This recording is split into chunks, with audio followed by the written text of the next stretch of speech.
موجود تمام تر معزز حاضرین کو خوش آمدید کہتی ہوں. ہمارا یہ سیشن شارٹ اسٹوری کے بارے میں ہے، افسانے کے بارے میں ہے، اور مختلف افسانہ نگار مدعو ہیں اس پروگرام میں.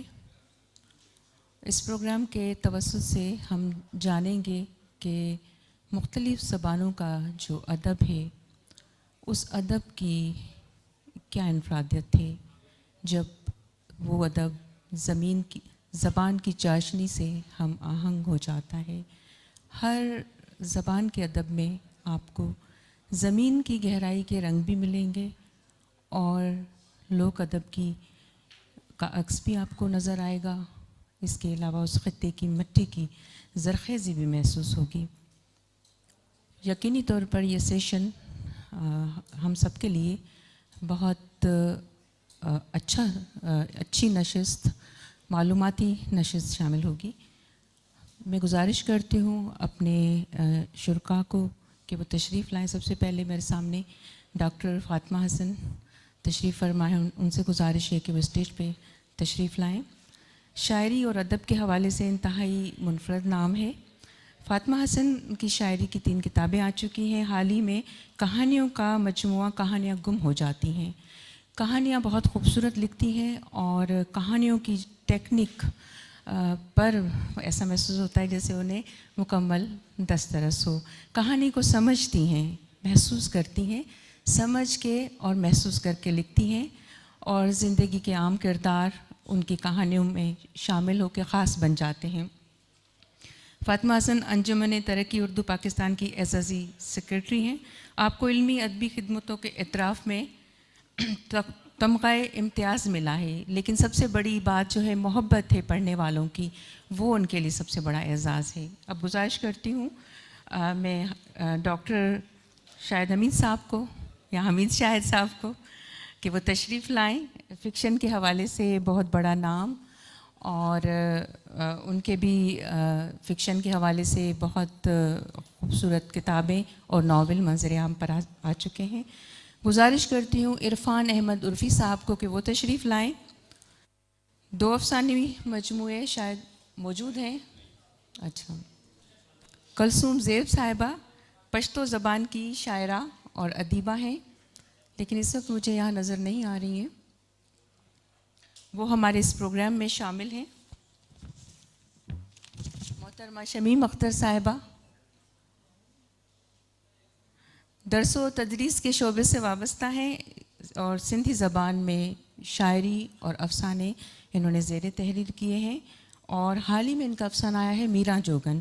ہمارے ساتھ شامل گفتگو رہیں گی. جی، پشتو زبان کی بھی اپنی ہی الگ خوبصورتی ہے، اور اس زبان میں خطے کی زرخیزی، پہاڑوں کی گہرائی محسوس ہوتی ہے. آپ تشریف لائی ہیں.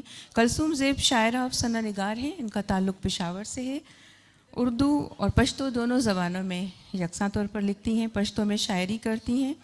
ان کی کچھ کتابیں آ چکی ہیں: تلگی سترگی اردو شاعری لمس حیات، پشتو افسانے، طور گلاب. اگر میں غلط ہوں تو آپ مجھے تصحیح کیجیے گا. اور گزشتہ 35 سالوں سے وہ اس شعبے میں کام کر رہی ہیں. زاہد حسن صاحب پنجابی زبان کے افسانہ نگار اور نقاد ہیں. معلوم نہیں کیوں آپ لوگ تھک گئے ہیں کیا؟ تالیاں نہیں بج رہی ہیں.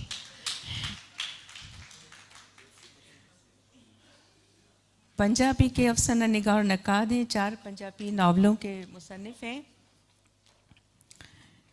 ان کا ایک افسانوں کا مجموعہ شائع ہو چکا ہے. اس کے علاوہ اخبارات و جرائد سے وابستہ، Lahore university of management sciences سے وابستہ ہیں، اور آج ہمارے سامنے اپنے خوبصورت افسانے سے کوئی نہ کوئی اقتباس یہاں لے کر آئے ہیں تو وہ ضرور پڑھیں گے. محبت حسین احوان صاحب پہاڑی اردو زبان کے ادیب ہیں. آپ سندھ ہائی کورٹ کراچی میں وکالت کے پیشے سے منسلک ہیں. نہیں ہیں وہ ہمیں جوائن کریں گے تھوڑی دیر میں. اور ہمارے درمیان خوش قسمتی ہے آج کہ ادب کی دنیا کا ایک بہت ہی معتبر نام جنہوں نے اپنی پوری زندگی ادب کو دی اور ادبی سرگرمیوں میں مصروف عمل رہے. جناب کشور وکرم صاحب، نند کشور وکرم صاحب، آپ سے گزارش ہے کہ آج کی نشست کی آپ صدارت کریں گے. جی دہلی سے آئے ہیں اور آج ہمیں خوش قسمتی ہماری آج ہمیں جوائن کریں گے. بہت بڑے افسانہ نگار، ناول نگار، اور آج ہمارے آج کی نشست کی صدارت کریں گے.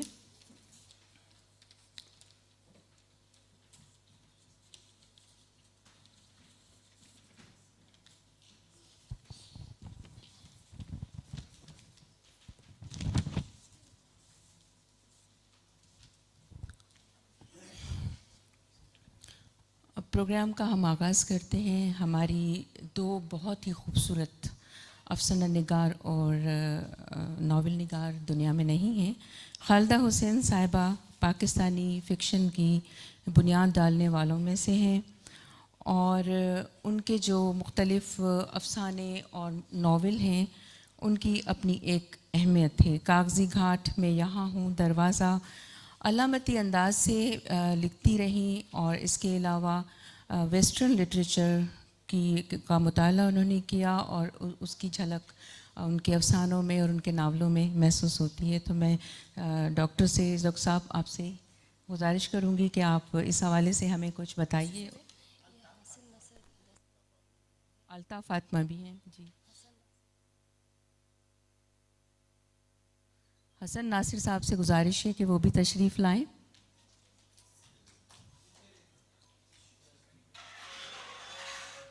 الطاف فاطمہ 29 نومبر 2018 کو 1927 کو لکھنؤ میں پیدا ہوئیں، اور ابھی کچھ دن پہلے ان کا انتقال ہوا ہے. اردو ناول نگار اور افسانہ نگار. دستک نہ دو یقینی طور پر آپ نے اس کا مطالعہ کیا ہوگا، اور اس کے علاوہ جب دیواریں گرا کرتی ہیں، نشان محفل اور تار عنکبوت. الطاف فاطمہ صاحبہ کی اپنی ایک شخصیت رہی، بہت ہی سادہ مزاج، اور پس پردہ رہ کر انہوں نے کئی سالوں سے ادب کی خدمت کی. میں آپ سے گزارش کروں گی کہ آپ آج ہمیں بتائیے ان کے بارے میں، کیونکہ فنکار کو فنا کے ہاتھ کبھی نہیں چھو سکتے. وہ ہمارے درمیان موجود نہیں ہیں، لیکن ان کا فن، ان کے افکار ہمیشہ ہمیں ان کی موجودگی کا احساس دلاتے رہیں گے. اور آپ کا چونکہ بہت ہی گہرا تعلق ہے افسانے اور ناول سے، اور آپ نے خود بھی بہت بہترین افسانے اور ناول تحریر کیے ہیں، اور ایک اچھے نقاد بھی ہیں، اور آپ کا رابطہ بھی رہا ہے. خالدہ حسین کی کتاب بھی آپ نے مرتب کی ہے ان کے افسانوں کی. تو سب سے پہلے میں آپ سے یہ پوچھنا چاہوں گی کہ آپ خالدہ حسین کے بارے میں ہمیں آج کچھ بتائیے. بہت شکریہ جی. کبھی آپ نے دیکھا ہوگا ایک سلسلہ شروع ہوا صحافت میں، 3 عورتیں 3 کہانیاں، اور پھر اس کے بعد یہ شاید ہمارے لیے ایک ایسی بات بن گئی جسے ہم عورت کے لیے تہمت سمجھنے لگے تھے کہ بڑی سادہ سی لکھتی ہیں اور عام سی گھریلو کہانیاں لکھتی ہیں. لیکن پچھلے کچھ عرصے میں 3 ایسی عورتیں ہم سے بچھڑی ہیں جنہوں نے اس فرق کو ختم کر دیا ہے اور تخلیقیت میں اپنا نام منوایا ہے. ان میں الطاف فاطمہ آپ نے نام لیا، فہمیدہ ریاض میں اس میں اضافہ کر رہا ہوں، آپ نے اس میں شامل نہیں کیا، حالانکہ فکشن کے حوالے سے بھی ان کا اتنا ہی بڑا نام ہے جتنا شاعری کے حوالے سے. اور پھر خالدہ حسین. ایک انٹرویو یاد آتا ہے مجھے، جو بڑا معروف ہمارے لکھنے والے تھے نیّر مسعود، ان کا انگریزی میں چھپا تھا انڈیا میں. لکھنؤ کے بارے میں انہوں نے اپنے اس وقت کا ذکر کیا ہے جب تقسیم ہو گئی اور الطاف فاطمہ کا گھرانہ وہاں سے یہاں آ گیا تھا لاہور میں. تو وہ لکھتے ہیں کہ گھر میں جو سامان تھا ان کا نیلام ہو رہا تھا اور جو سامان نیلام ہو رہا تھا اس میں ان کی کتابوں کی الماریاں بھی تھیں. تو وہ اپنے ابا سے کہہ رہے تھے کہ یہ جو ہے ہمیں لے لینا چاہیے اور اس میں بولی میں شریک ہونا چاہیے. اور آپ جانتے ہیں کہ سید مسعود حسن رضوی ان کے والد تھے, معروف لکھنے والے. اودھ کے بارے میں انہوں نے بہت کچھ لکھا, کتابیں ان کے پاس بے تحاشا تھی, تاریخ ان کا ایک بنیادی موضوع تھا. لیکن نیر مسعود کہتے ہیں کہ گھر میں فکشن کی کتابیں نہیں ہوا کرتی اور بچوں کی کتابیں نہیں ہوا کرتی تھیں, اور وہ کتابیں جو تھیں بچوں کی وہ اور فکشن کی وہ وہاں ان کے گھر میں ہوتی تھیں, اور جب بھی ہمیں پڑھنا ہوتا تھا ہم وہیں جاتے تھے. اور الطاف فاطمہ آپ سمجھتے ہیں کہ ایک سید رفیق حسین اگر آپ نے پڑھا ہو, اور جن نے جانوروں کے ریفرنس سے ایک بہت بڑی معروف کہانیاں لکھی اور بڑا نام ہے اپنے حوالے سے, تو انہوں نے کہا جناب کہ رفیق حسین کی یہ بھانجیاں تھیں, نشاط فاطمہ اور الطاف فاطمہ, 2 بہنیں تھیں. تو ان کے گھر میں یہ کتابیں ہوا کرتی تھیں. تو وہ کہتے ہیں کہ جب نیلامی ہو رہی تھی تو وہ دیوار جو نیچی تھی تو میں اس کے اوپر سے, گھر کے ساتھ ہی والا گھر تھا, تو میں اوپر جا کے دیکھتا تھا. تو انہوں نے کہا جی جب 4 روپے میں وہ کتابیں بک گئیں تو کہا 1 4 1 4 2 4 3, تو پہلی دفعہ پتہ چلا کہ 1 2 3 ہونے کے بعد دنیا کیسے لٹتی ہے. تو یہ تھا, وہاں سے یہ لوگ یہاں آ گئے. نشاط فاطمہ کتابوں کے آپ نے نام لے لیے, 4 ناول ان کے افسانوں کا مجموعہ. دستک نہ دو تو آپ نے دیکھا کہ وہ اس کے اوپر ڈرامہ بھی بنا, پھر اسے انگریزی میں ترجمہ بھی کیا گیا. رومان اور حقیقت کو وہ جوڑ کے لکھتی تھی بنیادی طور پہ. اور آئسولیشن کی زندگی یوں گزری کہ میرے خیال نشاط فاطمہ فوت ہو گئیں تو ان کے بچوں کے ساتھ ہی وہ جڑ گئیں, تو ظاہر ہے وہ پھر رہ گئیں اکیلی بھی رہ گئیں, اور اس کے بعد پھر اپنے سماجی جو ادبی سماجیات سے اسے بھی کٹی نہیں, لیکن اس کے باوجود وہ اردو کا بڑا نام ہے. اب رہ گئی خالدہ حسین کی بات. خالدہ حسین کے ساتھ تو میں رابطے میں رہا یہاں آخری دنوں تک. وہ بھی اکیلی رہ گئی تھیں, اس کے باوجود کہ وہ شادی شدہ تھی, ان کے بچے بھی تھے. لیکن لکھنے والا ایک وقت آتا ہے کہ وہ اکیلا رہ جاتا ہے, اور اسے اکیلا رہنا پڑتا ہے. یہیں سے تخلیقیت پھوٹتی ہے. اس کے ارد گرد لوگ ہوتے ہیں لیکن وہ نہیں ہوتے, وہ ہوتے ہوئے بھی نہیں ہوتے. لیکن ان کے ساتھ تو بہت تکلیف دہ رہا. ان تینوں خواتین کے ساتھ زندگی بہت زیادہ مشکل رہی تینوں کی. تینوں کا ایک مشترک علم تو یہی ہے کہ تینوں نے بہت کٹھن زندگی گزاری, لیکن اس کے باوجود ان کے ہاں تخلیقیت اتنی توانا رہی ہے کہ انہوں نے اپنے آپ کو منوایا ہے. فہمیدہ ہوں, الطاف فاطمہ ہوں یا خالدہ حسین ہوں.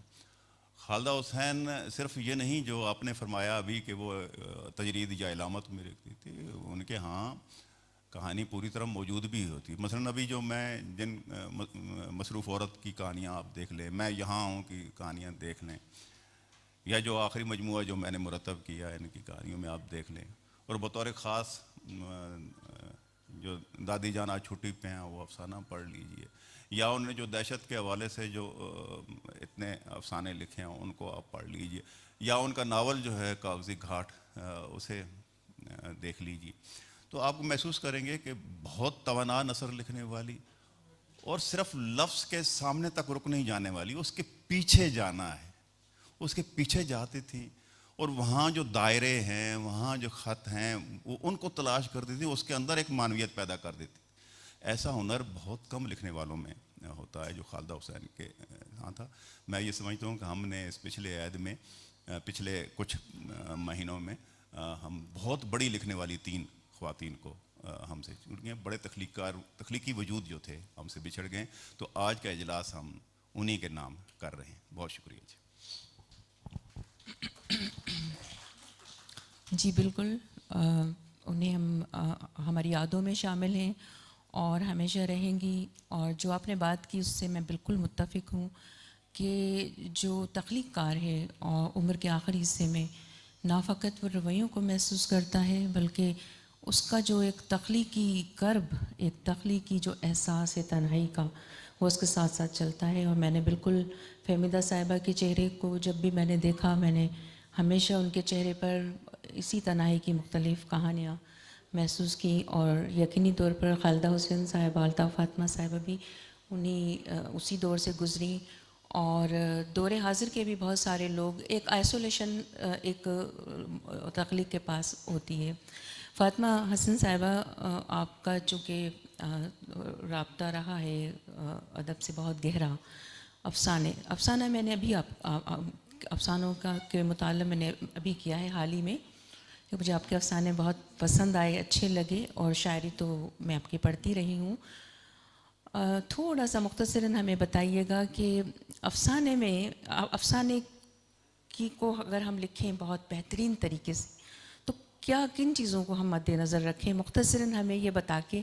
اور آج آپ اپنا افسانہ ہمیں ضرور سنائیے گا. ہم منتظر ہیں، آپ کے پڑھنے والے بھی یہاں پر. بڑا مشکل سوال ہے کہ کن چیزوں کو مد نظر رکھیں. بات یہ ہے کہ تخلیقیت یہ ایک بڑا ڈیوائن عمل ہے، غیر شعوری عمل ہے.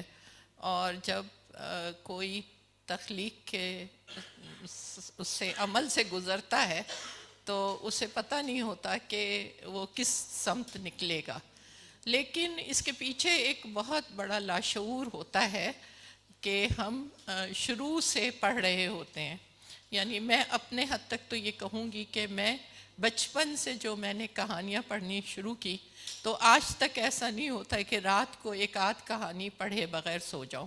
اور اس میں ساری دنیا کا ادب ہے، صرف اردو کی کہانیاں نہیں ہیں. بلکہ ایک وقت تھا کہ جب مجھے انگریزی کی کہانیاں، میں ڈھاکہ میں 1 سال ایک تہہ خانے میں محصور رہی اور وہ میرے ماموں کی لائبریری تھی. تو جب انگریزی کی ساری کتابیں ختم ہو گئی تو میں نے بنگالی پڑھی، بنگالی روانی سے پڑھنی شروع کی کہ مجھے شرت چندر کی ناولیں پڑھنی تھی. تو یہ جو پڑھنے کا عمل ہے یہ آپ کے لاشعور میں جمع ہوتا ہے. اور اس وقت میں نے موپسا کو اور ٹالسٹائی کو پڑھا اور میں موپسا سے بہت متاثر ہوئی. اب آپ دیکھیے کہ پورا مجھے نہیں پتا تھا کہ یہ کون ہے، لیکن اس کا انگریزی ترجمہ پڑھا اور آج تک میں بہت سے کرداروں کو موپسا کے کردار بیلمی کے حوالے سے پہچانتی ہوں. تو یہ مجھے نہیں پتا تھا کہ یہ کون ہے، لیکن یہ سارا مطالعہ جو ہے کہیں لاشعور میں تھا.